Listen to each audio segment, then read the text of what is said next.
Halo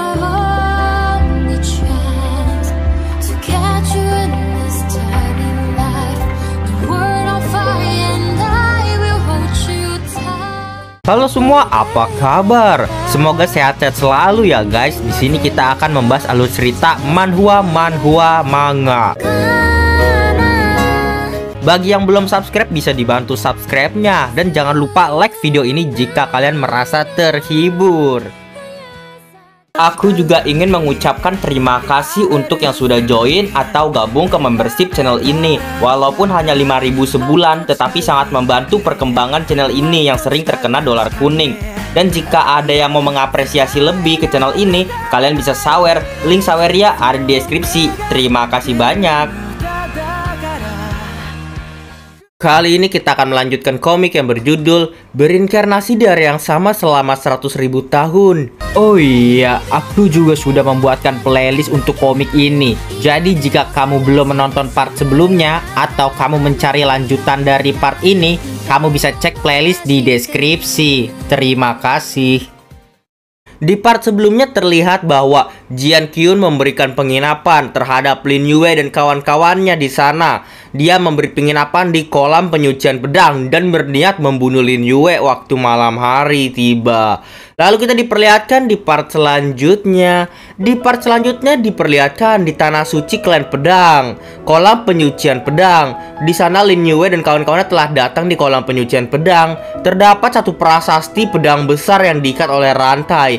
Jian Cier berkata, semua pedang yang ada di kolam pedang penyucian ini adalah pedang dari orang-orang yang telah meninggal. Ayah sering membawa aku datang ke sini waktu aku kecil. Lin Yue menjawab, apakah kamu tahu di sekeliling kolam penyucian pedang ini ada sebuah formasi 4 pedang suci yang tertanam di sini? Jian Cier pun heran, kenapa Tuan bisa mengetahuinya? Ya, itu sih tidak penting aku tahu atau tidaknya. Yang jelas mereka ingin mengandalkan formasi 4 pedang suci yang ada di bawah ini untuk membunuh kita malam ini.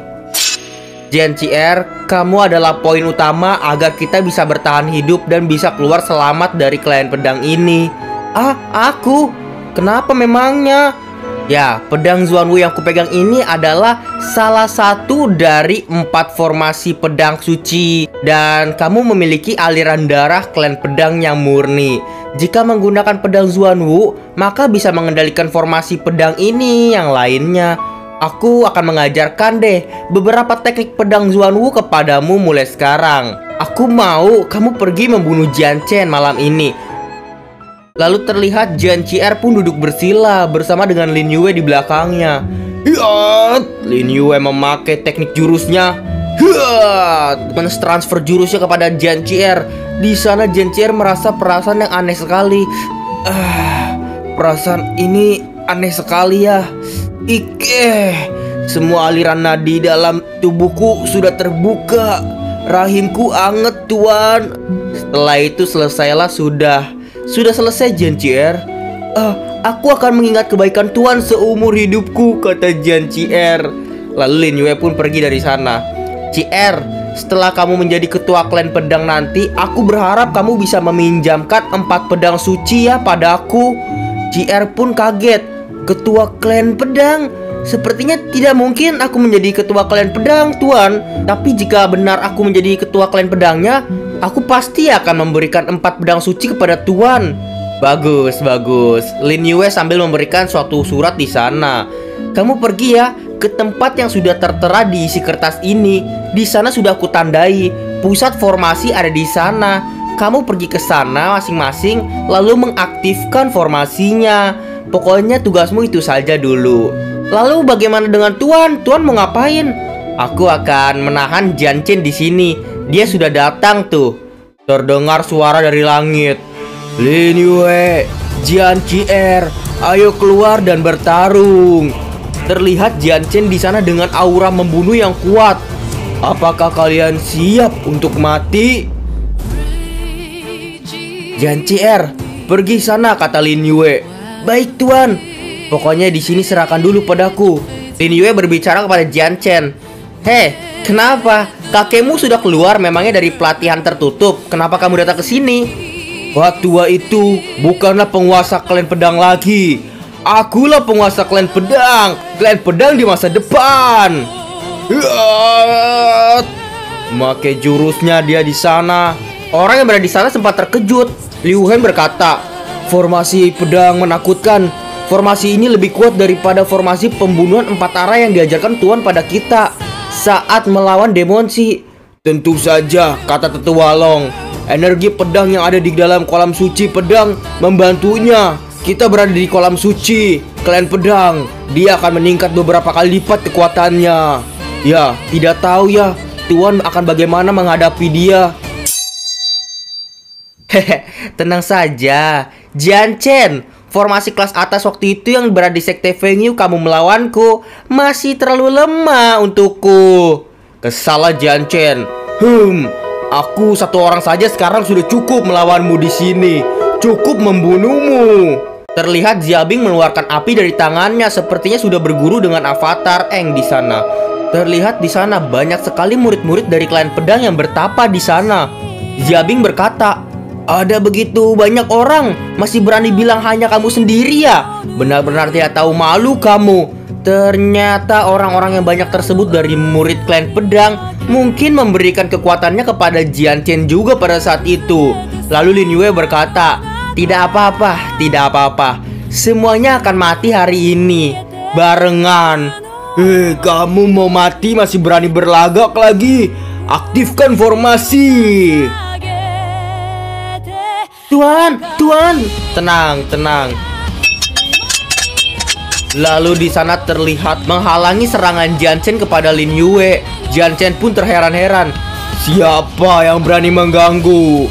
Si gadis buangan itu rupanya ya. Terlihat di sana ada Jian Qier. Jian Qier telah memakai pedangnya dan memakai jurusnya. Aku tidak akan membiarkanmu melukai Tuan Lin. Brengsek. Meskipun kamu tahu teknik pedang Zuanwu, juga tidak akan bisa menahan 4 pedang formasi suciku. Kamu mati sana. Jian Qier, semua orang pun panik. Jian Qier, hati-hati. Jangan panik, kata Lin Yue. Di sana Jian Qier bisa menggunakan Zuanwu dengan maksimal. Wah, siluman pedang Zuanwu. Lihat. Kenapa seperti ini jadinya? Kenapa kau bisa memaksimalkan pedang Zuanwu? Dan terlihat pula lah di sana Jian Qier bukan memakai pedang Zuanwu saja, namun memakai 3 pedang suci. Ada pedang Zukue, pedang Baihu juga di sana di sisinya. Pedang suci kembali pada posisi masing-masing. Jian Chen, waktunya kamu membayar semua utangmu. Formasi 4 pedang suci. Serang sekarang juga. Apa? Formasi 4 pedang suci lepas dari pengendalianku. Kenapa kamu bisa mengendalikannya? Terlihat terkejutlah Jian Chen di sana. Dan dengan serangan tersebut pun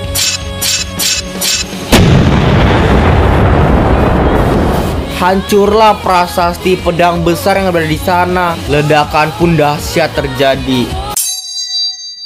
Jian Chen dan para muridnya yang lain pun mules perutnya dan akhirnya mati sebelum bisa membahagiakan kedua orang tuanya. Di sana Jian Qier yang memakai 3 jurus sekaligus pedang suci. Dia pun langsung engos-engosan dan juga terlihat lemah di sana. Akhirnya Jian Qier pun terjatuh di sana. Namun Lin Yue bisa menangkapnya di sana dan tersenyum kepada Jian Qier. Jian Qier, kamu baik-baik saja kan? Akhirnya Jian Qier, aku bisa memegang paha mulusmu ini. Tidak apa-apa kan? Ya tidak apa-apa Tuan. Aku juga sudah berhasil Tuan. Baik, istirahat ya sekarang. Kamu melakukannya dengan sangat baik ya. Jian Qier, kamu tidur saja di pelukanku. Ayo kita pergi. Baik Tuan. Dan terlihat dari sana Lin Yue membawa Jian Qier pun pergi. Dan datanglah ayah Jian Chen di sana, Jian Qiun. Melihat anaknya mati mengenaskan seperti itu. Sialan, Jian Chen. Tak kusangka mereka bisa membunuh Jian Chen. Pasti aku akan membalas dendam ini. Semuanya, Tutup klan pedang. Lalu kalian cepat cari sekelompok orang itu sampai dapat. Siap, Tuan. Gawat, ini suara lonceng dari arah tempat pelatihan tertutup Master Pedang. Ternyata mereka semua tujuan mereka di sana ya. Terlihat di suatu tempat Lin Yue pun menendang-nendang lonceng yang sangat besar di sana. Lalu Ching Er berkata, "Tuan, kenapa kamu membunyikan lonceng terus-menerus?" Tentu saja karena seru tahu. CR, coba kamu letakkan tanganmu di lubang pintu deh. Baik, Tuan. Setelah Jian CR meletakkan tangannya di lubang pintu, pintu pun terbuka perlahan di sana. Pintu terbuka perlahan, Lin Yue berkata, "Ayo, kita semua masuk ke dalam." Baik, Tuan. Terlihat di dalam sana ada goa yang sangat besar sekali. Di ujung goa tersebut terdapat seseorang kakek-kakek tua. CR, apakah kamu masih kenal dengan senior tua ini? Iya, itu kakekku, kakek. Hah? Kamu? Beneran kamu ya? Cucuku yang durhaka memberi salam pada kakeknya. Untung saja kamu masih hidup, cucuku. Siapa remaja ini ngomong-ngomong? Dia adalah orang sangat membantuku. Saya Lin Yue, datang mengembalikan pedang Zuanwu pada klan pedang, jawab Lin Yue. Ayah, kamu sudah bangun ya? Kalau begitu langsung menurunkan tahta saja. Aku yang menjadi penerus klan pedang kali ini, ayah. Terlihat Jian Qiun memasuki goa tersebut juga. Kamu juga bisa menyelesaikannya satu impianmu, ayah. Aku bisa kembali mengembangkan klan pedang ini, ayah. Namun terlihat di sana Kaisar Pedang ayahnya Jian Qiun pun tidak mendengarkan ucapannya. Dia malah berucap kepada Jian CR, "Waktu berjalan begitu cepat, Jian CR. Kamu sudah tumbuh dewasa ya, Jian CR."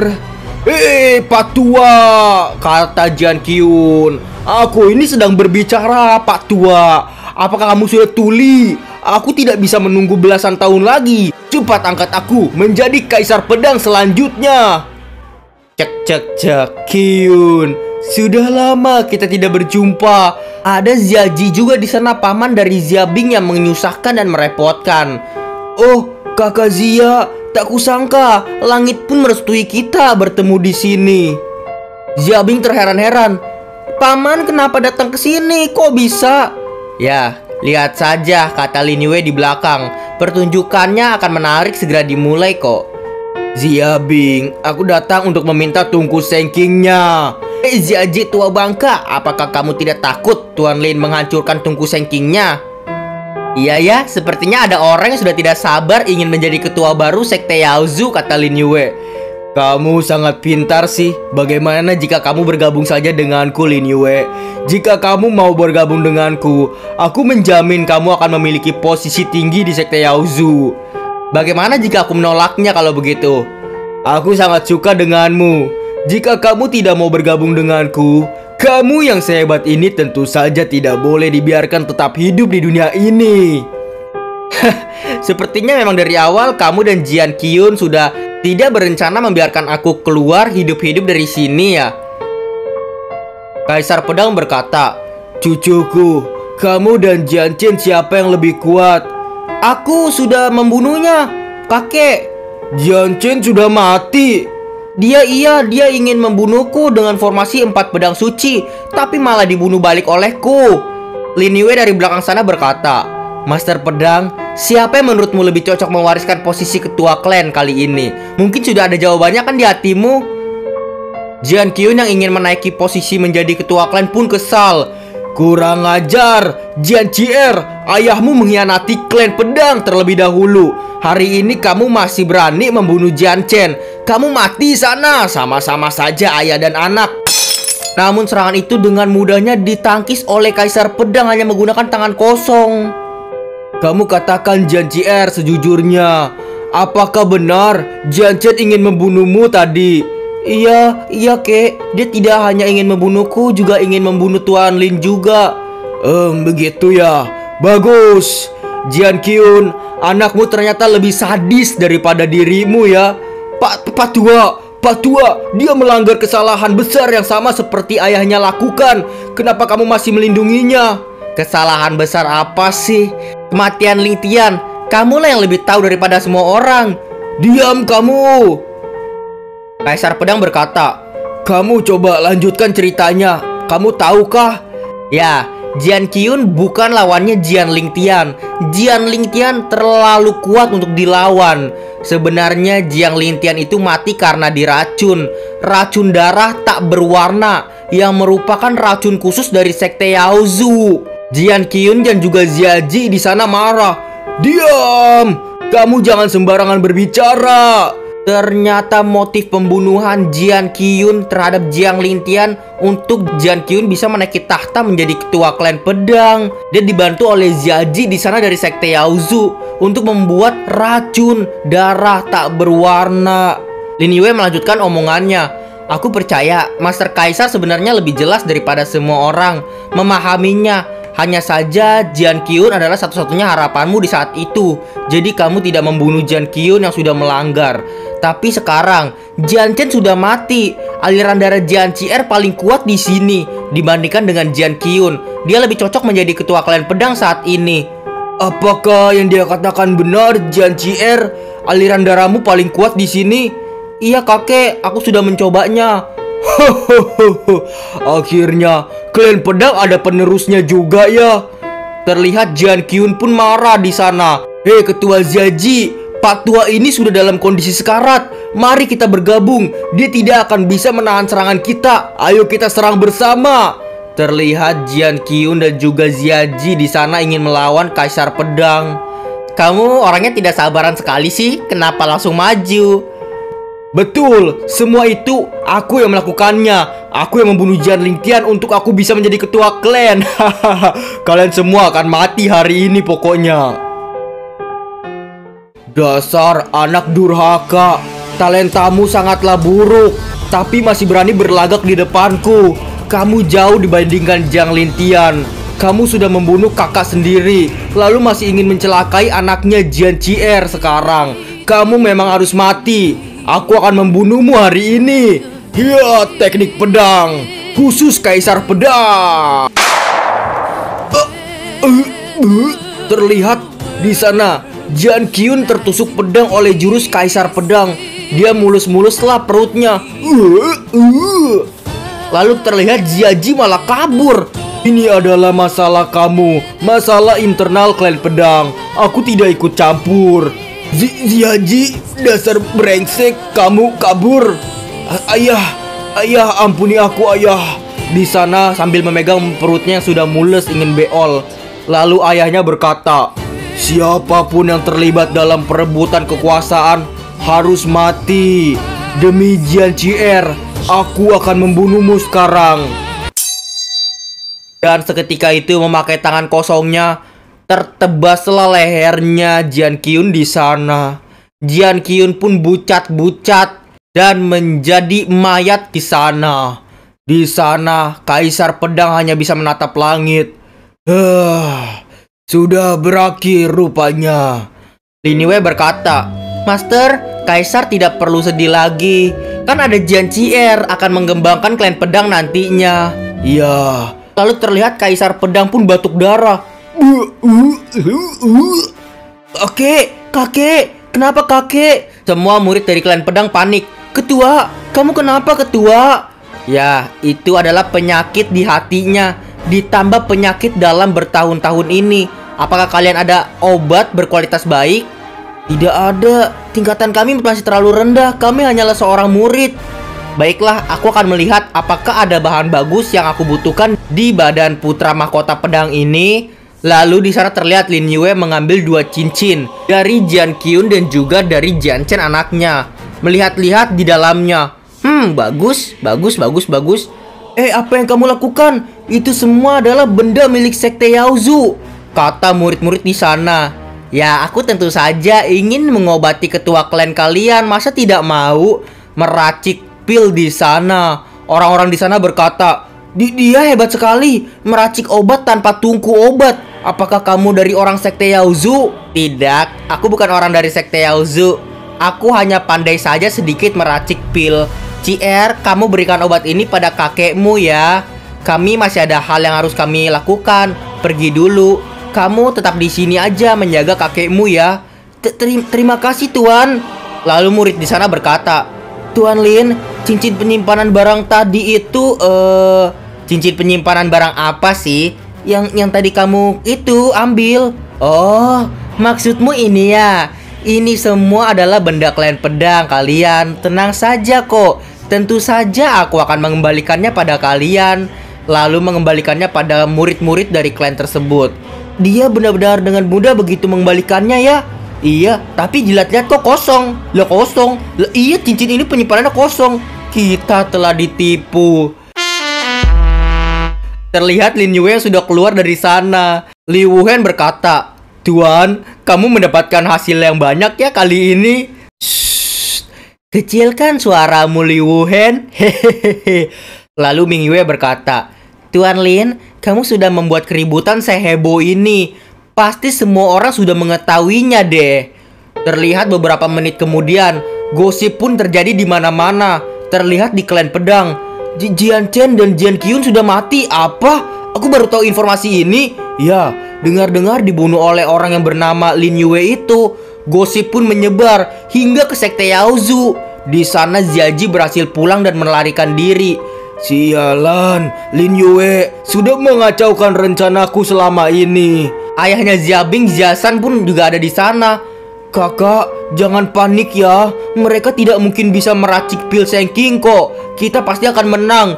Lalu terlihat juga sampailah gosip itu di telinga bidadari arak di sekte Feng Yu. Bidadari arak berkata, Dia itu Lin Yue, seorang pria yang hebat ya. Aku jadi suka nih, ingin dikemoci nanti jika ketemu Ike.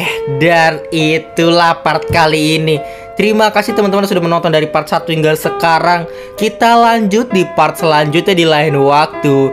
Terima kasih. Bye-bye. Dadah semuanya. Terima kasih bagi kalian yang telah menonton video ini dan juga terus mensupport channel ini. Terima kasih banyak. Bye-bye semuanya.